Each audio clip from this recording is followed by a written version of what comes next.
Hey everyone, welcome back. I am in my first shed here, getting things organized slowly but surely. It's more so on the slow side, but I'm kind of getting things organized, doing a little bit of an inventory of what I have and as far as fur handling. I'd like to show you what I have.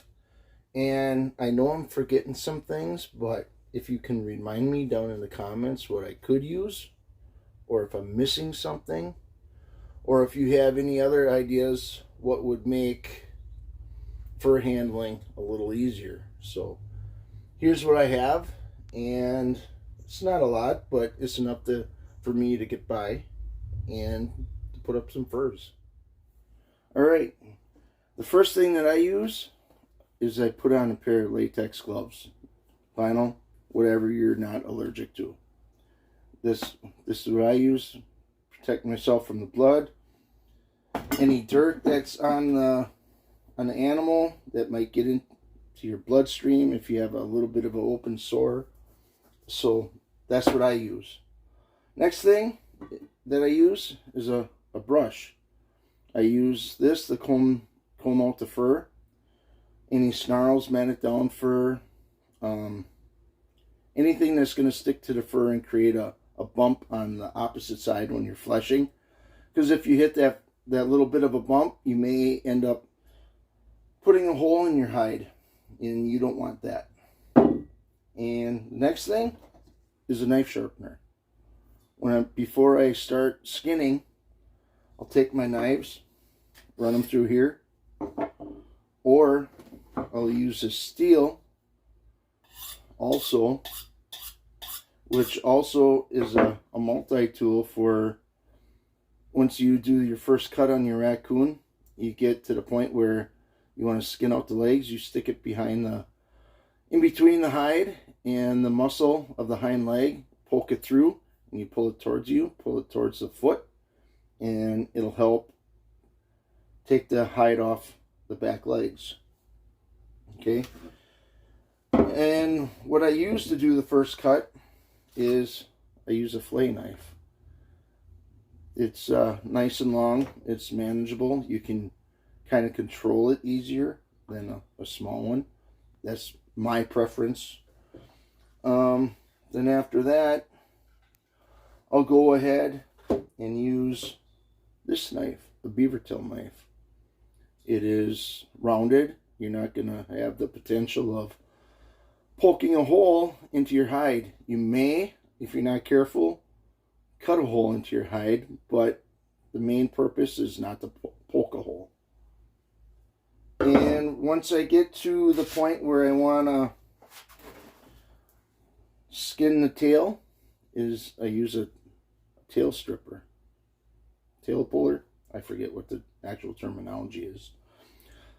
This one's a plastic one. I heard a lot of stories that after a while these break. So a friend of mine, his name is Scott, he borrowed me this. This one's pretty heavy, and it's heavy duty. It's made out of metal. I don't know if it's aluminum. I'm thinking it's not aluminum because it has some weight to it. And once I get that tail skun out, I want to open the tail up. Some have a tail stripper or zippers or whatever it's called. To me, it looks like a letter opener. But instead, I use a hook blade shingle knife. It works perfect. Once I got the tailbone out from the tail, I'll take that, find the opening on the tail, and I'll take this and I'll hook it and I'll pull down and it opens right up. Works awesome. Okay, and the fleshing knife. I just bought this one last year. It is Necker knife model 600. I really like this. It's worked out really well for me last year. I had one from Freedom brand. It's a little cumbersome, a little big, a little heavy, but this one's a little bit lighter, a little bit more expensive, but they say you get what you pay for. And when I'm done fleshing out, I got myself a pliers to kind of pull on the hide, because when you have rubber gloves on and the hide is kind of slippery from all the oil from the fat, if you're doing a raccoon, I'll take this pliers and pull on the hide, so that way I can use these push pins. I got a piece of 1-inch foam with a whole bunch of push pins that I bought from a supplier. I think it was F&T. But the one thing I do suggest, don't buy the ones that you would get at Walmart for an actual bulletin board. You can tell a difference. There's definite size difference to the both of these. Let's see here. That one just fell.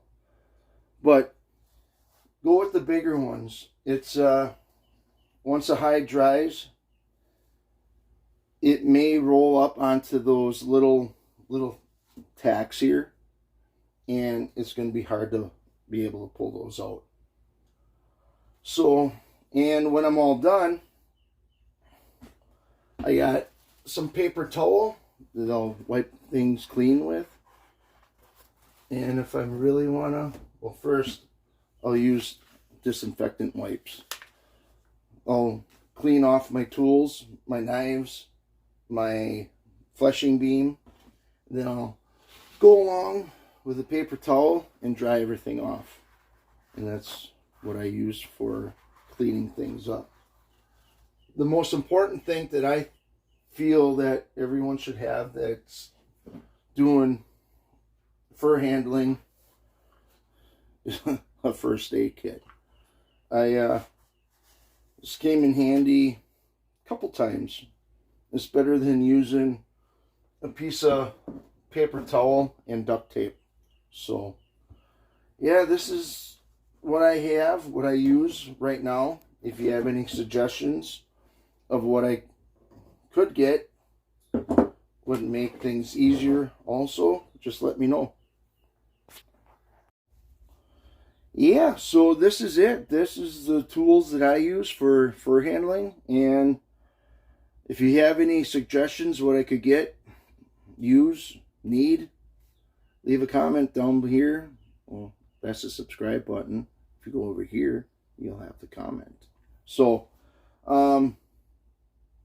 yeah, pretty much the whole thing in a nutshell. I got some, I got this whole pegboard here, like I've shown in a few videos ago.